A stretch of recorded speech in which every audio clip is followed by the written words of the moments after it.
Assalamualaikum warahmatullahi wabarakatuh.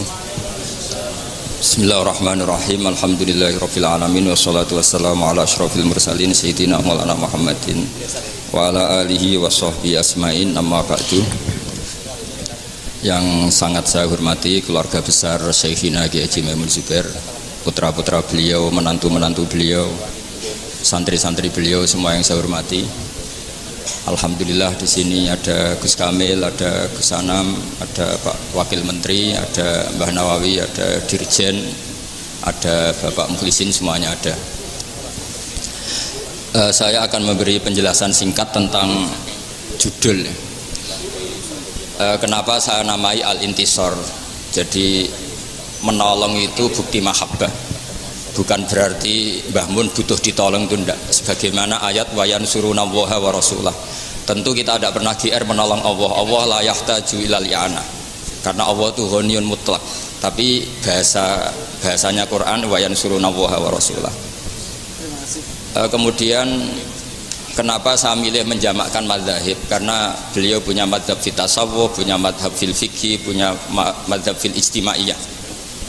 Sehingga masalah bahasa ini saya anggap cukup, meskipun nanti Anda kalau ngarang kitab ya ngarang sendiri, punya judul sendiri, karena ini sudah saya patenkan, nanti malah saya gugat itu. Tapi begini, yang penting begini, kenapa saya membahasakan Al-Intisor? Saya ini kan hidup di kota itu banyak cara berpikir Islam ekstrim, termasuk yang berpikiran khilafah. Karena saya seperti yang dikatakan Gus Kamil digembleng Mbah Mun mulai kecil, pikirannya ya nasionalis religius atau religius nasionalis. Karena saya takut teman-teman itu tidak memahami atau nggak memahami referensi itu. Saya masih ingat betul ketika di Madinah di Dawi Mbah Mun, hak Salahuddin Al-Ayyubi songono itu barokah Ihya. Jadi golekno. Terus saya cari-cari, termasuk beberapa takbir yang saya utarakan sekarang ini. Jadi ini clear supaya bahwa kita intisor itu membela dengan makna bukti mahabbah. Seperti kita mengistilahkan orang-orang Ansor disebut Ansorullah wa Rasulih. Masa Allah butuh ditolong? Ya tentu enggak. Kenapa saya milih Al-Intisor? Karena saya sayang sama ayat. Ada seorang nabi berdoa, Rabbi anni maghlubun fantasir. Terus walladzina idza asabahumul baghyu hum yantasirun. Ini saya mulai tentang Al-Intisor. Saya mohon dilihat halaman pertama, itu halaman 6. Halaman 6 di situ saya tulis riwayat Imam Bukhari, dan itu ditulis di beberapa halaman oleh Imam Bukhari. Di antara alamat waliullah adalah summa yudha'ulahul qabul fi ahli ardi. Kita tahu Mbah Mun sangat diterima semua pihak. Alhamdulillah. Beliau sering memfatwakan wa alal akil ayakuna basiron bi zamani mukbilan ala sani. Ini karena banyak alumni yang sudah sibuk kerja, saya yakin nggak tahu referensinya. Makanya tak bantu. Itu ada di kitab At-Targhib wa Tarhib. Nggak usah terima kasih, biasa saja. Nanti setelah tahu tentang saya juga nggak apa-apa, sama-sama orang alim, biasa saja, enggak apa-apa. Terus kemudian kenapa Mbah Mun baik kepada siapa saja? Ini ada di kitab Ihya, ada kalimat Rasul Akli Badaddin atawaddud ilan nas wastinaul ma'ruf ila kulli barin wa fajirin. Jadi Anda jangan mendikte Mbah Mun harus baik sama si A tertentu yang kamu anggap soleh, karena kaidah beliau wastinaul ma'ruf ila kulli barin wa fajirin. Kalau istilah Ali Roki, Rasul Akli badal iman atawaddud ilan nas wastinaul ma'ruf ila kulli barin wa fajirin. Terus kita tahu hampir semua santri mungkin GR ya, sangat dekat dengan Mbah Mun. Dan itu sah saja karena Mbah Mun niru Rasulullah SAW, yu'ti kulla julasaihi nasibahu la yahsibu jalisuhu anna ahadan akrama alaihi minhu. Kalau kiroahnya Asim bacanya la yahsabu, karena memang kiroah kita ayah sabu, tapi sebagian kiroah ayah sibu. Ya sudah, semua orang kalau dekat Mbah Mun merasa paling dekat, dan itu sah saja. Tapi yang dekat betul ya Gus Anam sampai jadi mantu.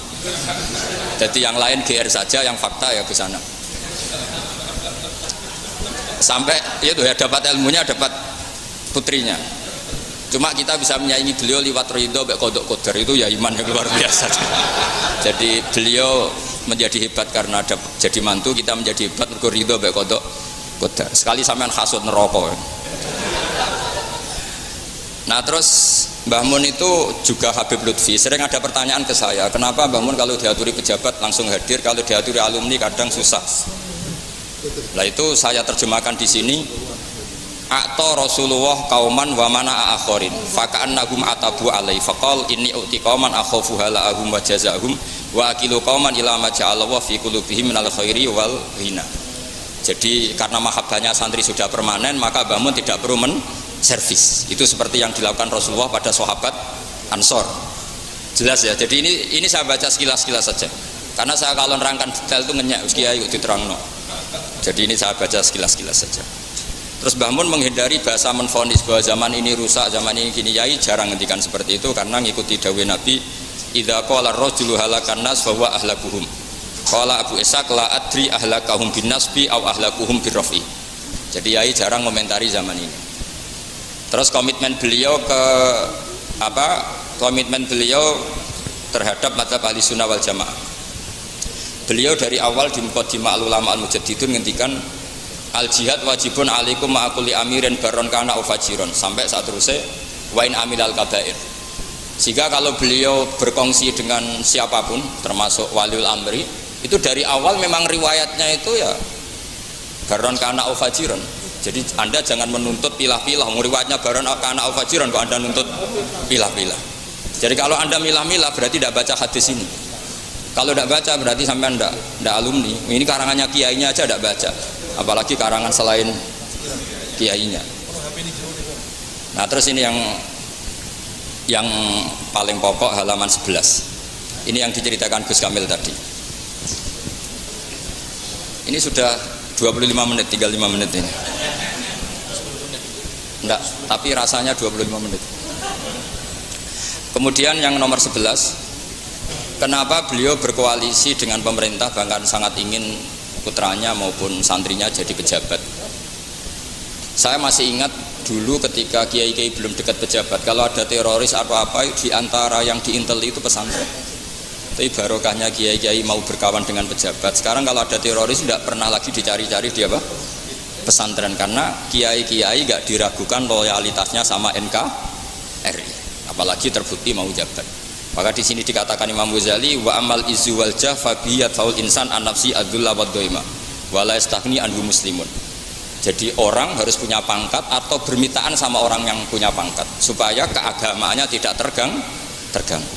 Gampangannya ya, masa orang fasik kadang punya backing aparat, tentu oknum. Masa yang orang soleh tidak punya backing apa? Pejabat. Sudah ya, itu nomor 11. Ini sudah tinggal 5 menit. Kemudian di sini saya menyebutkan waruwiya anarobian ja'ahu yatubu min husai'an. Ini yang paling hebat dalam Islam menurut saya.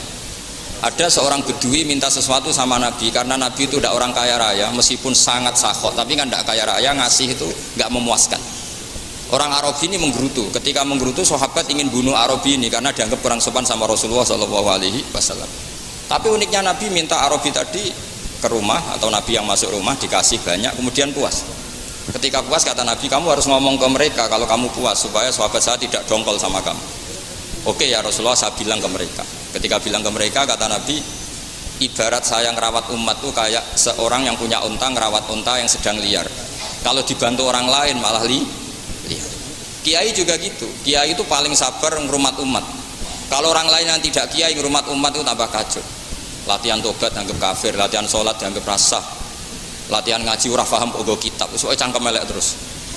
Tapi barokahnya kiai-kiai telaten itu unta yang liar saja menjadi terkendali. Artinya semua kiai tentu pilihannya sabar. Terus gugatan-gugatan beberapa orang di kota, ya sebagian itu mesti menyoal kiai-kiai pesantren itu nggak tegas pada kemungkaran, nggak tegas pada fenomena kemaksiatan. Nah itu takbirnya kenapa seperti itu bisa dilihat di halaman berapa itu? 19. Ini juga takbir dari Ihya, memang saya perbanyak dari Ihya. Selain kitab itu gampang, juga yang sering dibaca sama beliau zaman kita tahu semua lah, beliau sangat sering membaca kitab apa? Ihya. Jadi tidak semua sahabat, saya baca ya, Wasahabatu makanu yahjuruna bil kulliyah bal kanu munqasimina fihim ilaman yakhridul qawla alaihi wa yuzirul bughdala wa ilaman yuridu anhu wa la yata'aradullah wa ilaman yang zuri ilaihi bi ainir rahmah wa la yu'athirul muqata'ah wa taba'ud. Jadi tidak semua sahabat ketika melihat kemungkaran tegas. Ada yang melihat sahibul mungkar tadi atau murtakibul mungkar tadi dengan ainir rahmah, tapi tentu dengan cita-cita ingin membenahi. Dan Mbah Mun sering masyhur kan, beliau sering dalil laisa laka minal amri syai'un aw yatufa alaihim aw yu'adzibahum fa innahum dzalimun. Karena manusia itu sesuatu yang tidak permanen, yang sekarang soleh bisa suatu saat fasik, yang sekarang fasik bisa suatu saat soleh. Sehingga pilihan tegas itu enggak pas. Yang ditegasi aja enggak konsisten kok kita tegas itu pilihan Mbah Mun. Nah kemudian pilihan ini kita sahkan, maksudnya kita sahkan secara argumentasi kita bela, karena ada riwayat hadis tadi ada seorang soleh sedekah malah dikasihkan zaniyah, jadi gunjingan kan, tapi beliau terhentikan alhamdulillah ala kulli hal, alhamdulillah ala sarikin wa ala zaniyatin dan seterusnya. Ketika ditanya kenapa kamu mengasih zaniyah, semoga orang zina itu kan nyari uang, ya sudah tak kasih uang biar gak zina. Begitu juga maling sampai jadi copet karena nyari uang, sudah tak kasih uang tapi tidak bisa nyopet. Andekan yang seperti itu tidak orang soleh, pasti ngasih seperti itu ya pesen servisnya kan. Makanya ukurannya itu soleh dulu. Ukurannya itu apa? Soleh dulu. Jadi kalau sudah soleh melakukan apa saja insya Allah terukur.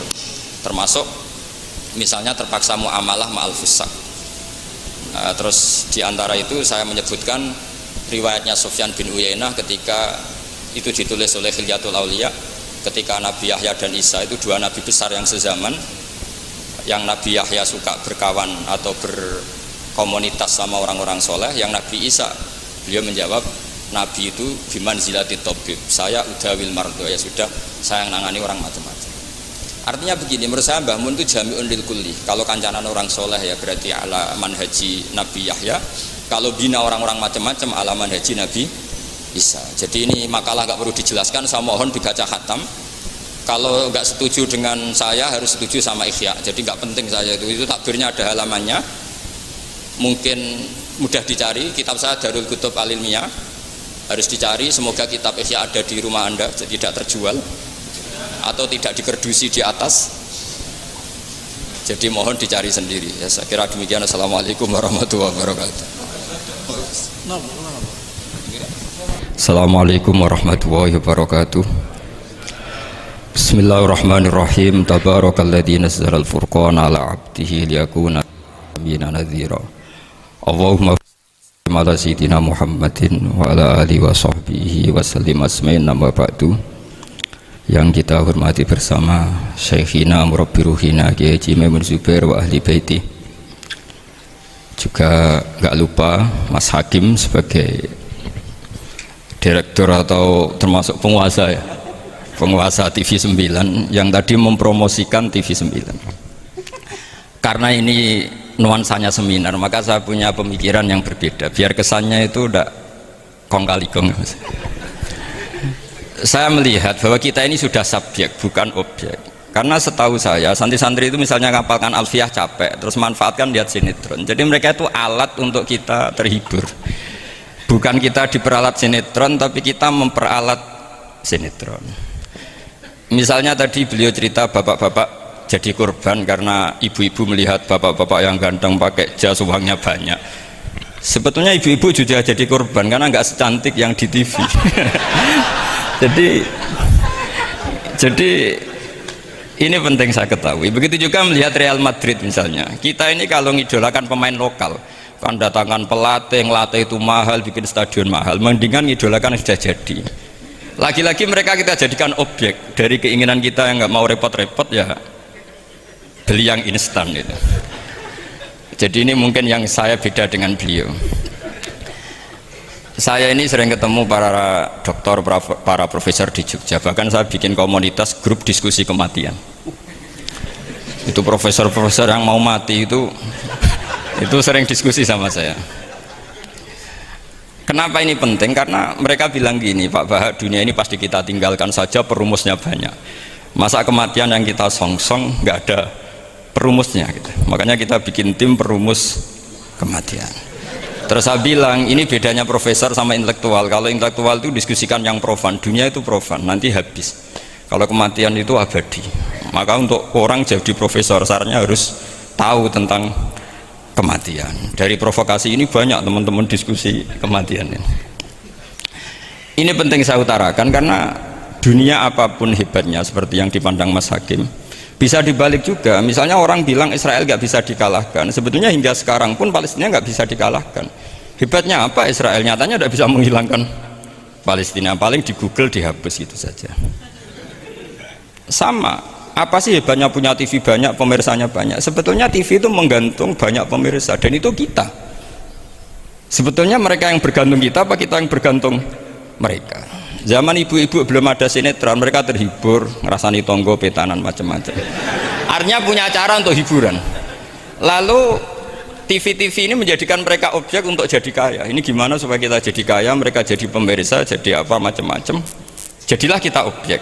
Tapi karena kita orang pinter, ibu-ibu pinter, sebenarnya TV mereka subjek juga ibu-ibu. Delok bojone ra ganteng ya delok yang di TV kan gitu. Jadi ini ya ini pembanding saja karena ini acaranya seminar, nanti eksekutornya yang penasehnya Gus Yofur, muharirnya ini nanti itu. Jadi menurut saya ini saya seperti pesan Gus Iid, kita sirsan saja, serius tapi santai. Karena setahu saya sering diskusi sama Gus Yofur, kemarin diskusi tentang waktu di Denmark di Eropa itu disamakan, dikonversi waktu yang ada Katulistiwa, apa setiap negara punya aturannya sendiri. Karena Denmark itu ada masa tertentu yang siang itu sampai 3 bulan. Sampai sekarang saya sering diskusi sama beliau tentang itu, terus tentang Mina Jadi, tentang macam-macam lah. Setahu saya begini ya, pernah ada guyonan di beberapa ulama, pernah dipertanyakan cengkeh itu kan wangi, sehingga kalau kue tar itu dikasih cengkeh. Oke, kita sepakat dalam konteks bikin kue tar itu cengkeh dikategorikan pewangi. Lalu kategorinya adalah pewangi. Pertanyaannya berarti kalau orang haji, ihram, merokok itu wajib bayar dam karena pakai pewangi. Itu hampir putus karena dikonsensus oleh ahli-ahli pakar kue itu termasuk kategori pewangi. Tapi ketika ada pembanding ini Mas, ini pentingnya pembanding. Lalu berarti orang Jumatan disunatkan rokok kan harus pakai kesunatannya kan pakai pewangi gitu. Nyatanya tuntas juga nggak jadi, akhirnya keputusan itu udah jadi. Jadi kalau saya ditanya Gus Barok cara ngelawan apa hegemoni barat atau derasnya media massa, ya sudah, kalau nggak punya kan nggak keserang, makanya saya tidak punya gitu. Jadi orang susah ada gelombang pornografi kan karena lihat, Gus Barok mungkin lihat sehingga merasa ada gelombang pornografi. Lah saya kan tidak punya, makanya saya nggak serang. Karena dulu ngaji saya itu Darul Mafasid Muqaddamun ala Jalbil Masoleh. Kalau disara-saran saddan lidzaro'e, kalau rawan bahaya ya tidak usah. Ya saya kira gitu, kira-kira alasan saya kena. Selain mungkin saya tidak kuat beli Gus Barok, tapi kan tidak pantas saya termasuk orang yang dianggap keren terus nggak kelar itu, tidak mampu beli. Tapi yang saya mencintai anak-anak Anwar karena alma mater dengan kita, dan nanti kalau misalnya ada tanya jawab ya biasa saja seperti dulu. Anda tidak harus yakin saya benar, meskipun Anda jangan yakin pendapat Anda benar. Tapi masalah media memang mulai dulu Banu Tamim itu pernah juga datang ke Rasulullah bilang innamat hanazinun wa dhammana syainun, itu masyhur. Ya Muhammad, kita ini iman tanpa dijajah Anda, kita iman karena bukan kalah perang, dan kita komunitas yang besar, sehingga perlakukan kami dengan khusus. Karena sekali saya muji Anda, maka pujian kita adalah menjadi zainun laka, menjadi hiasan, menjadi pencitraan yang bagus bagi Anda. Wa inna dhammana syainun, sekali kita mengkritik kamu maka kamu dalam bahaya, syainun, maka kamu akan hina. Apa jawab Rasulullah? Enak saja Nabi jawabnya, zaka Allah, kita ini orang iman, kalau dikritik media ya tenang saja, yang penting indallah benar. Nah mungkin saya latihan di makom itu sehingga saya itu sama media biasa saja. Istri saya lihat sinetron, setahu saya gitu, bersumpek gitu, delok dunia gitu, hiburan delok sinetron. Ini sebenarnya kita subjek apa objek? Kalau menurut Mas Hakim objek, kalau saya ya kita subjek. Kalau bosan ya ganti saja. Kalau bosan ganti. Jadi kita yang memainkan mereka, bukan kita yang dimainkan mereka. Wong yang pegang remote kita. Nah, saya kira ini yang ringan-ringan saja, seperti pesan Gus Iyad tadi, sersan itu serius tapi santai. Ya biasa saja menurut saya, ini zaman nggak bisa dilawan ya. Saya juga beberapa kali ketemu menteri, ketemu pejabat ya, kita sering diskusi. Kadang-kadang mereka bilang, Gus, mbok ya usul tentang sebetulnya tata negara itu kayak apa.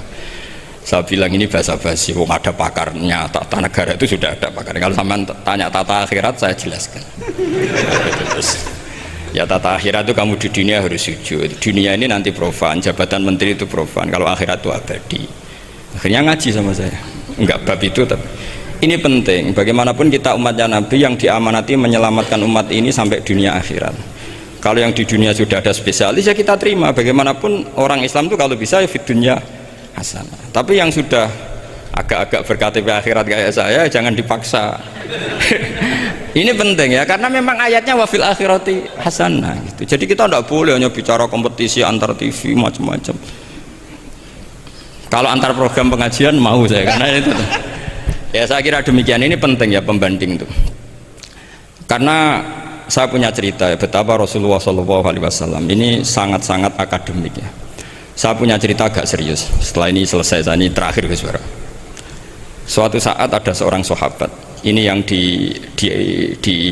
disetujui atau diamini oleh para ahli tafsir. Dia perang gitu atau ditugaskan ke Nabi itu. Di kitab saya sahabat itu namanya Muhallam bin Jassamah. Saya nggak tahu kalau nama itu di kitab Anda karena beda kitab namanya beda. Dulu itu kalau saya jago Tyson, kok Tyson kalah, oh di TV saya Tyson menang gitu. Tapi semenjak ada real time katanya nggak mungkin itu. Kalau Tyson menang ya menang semua. Tapi kalau kitab itu beda.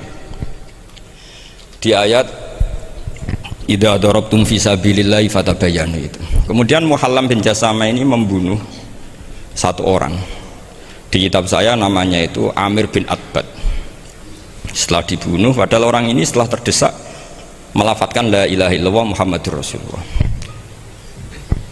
Dalihnya ini kan tentang informasi juga ya, ini kaitannya masih informasi, saya bukan menyempal dari tema. Ditanya sama Rasulullah, kenapa kamu tetap bunuh padahal dia sudah melafadzkan la ilaha illallah? Kata dia, innama qalaha muta'awwidzan, dia melafadzkan itu karena muta'awwidzan saja, ingin berlindung dari serangan kita. Kata Nabi masih ya, Nabi itu kan nggak mudah terpancing emosi. Halla syaqaqta an batnik, mbok kamu bedal ya, atau kamu bedah lah hatinya isinya kayak apa. Si Mulaham tadi masih balik loh, ya Rasulullah, lau syaqaqtu batnahu akuntu a'lamu ma fi qalbi. Kalau saya bedah apa saya terus tahu apa isi hatinya? Kata Nabi, ya kamu tetap nggak tahu meskipun kamu bedah hatinya, kamu tetap nggak tahu. Kenapa engkau nyuruh bedah ya Rasulullah? Wong akhirnya saya tetap nggak tahu. Unik jawabannya Nabi itu. Makanya kamu itu sembrono sekali, ngawur sekali kamu ini. Fala anta ta'lamu ma fi qalbi wala anta taqbalu ma takallama bi. Kamu itu orang aneh. Tahu hatinya ndak akan tahu, tapi menerima omongan yang zahir juga nggak mau. Terus mau kamu apa gitu. Kemudian orang ini itu dianggap punya kesalahan besar. Satu, bantah Nabi dan membunuh orang sing talafadhu bi kalimati la ilaha illallah. Akhirnya ketika dimakamkan itu lafadhatul ardu, dimuntahkan oleh bumi sampai 3 kali. Terus Rasulullah ngendikan innal ardo taqbalu man huwa syarrun minhu walakinnallaha wa'adzakum alla ta'udu. Sebetulnya bumi itu sering menampung orang yang lebih jelek ketimbang dia. Kita tahu dulu bumi yang nangkung Namrud macam-macam lah, Abu Jahal, Abu Lahab. Tapi kenapa ini jadi begini, nggak diterima bumi? Karena Allah wa'adzakum alla ta'udu. Allah memberi nasihat supaya kamu tidak mengulang. Artinya begini teman-teman santri ya, dalam menerima informasi itu ada hal-hal yang butuh kita sikapi, ada yang enggak misalnya gini, masalah talafut bi kalimati syahadah, bi kalimatai syahadah, itu siapapun yang melafadzkan harus kita terima karena ini kalimat sakral. Bahkan ketika terdesak, yaitu masyhur itu dalam cerita sebagian kitab, Usama bin Zaid itu pernah membunuh orang padahal sudah talafadhu bi syahadatin, itu sama Nabi disalah-salahkan.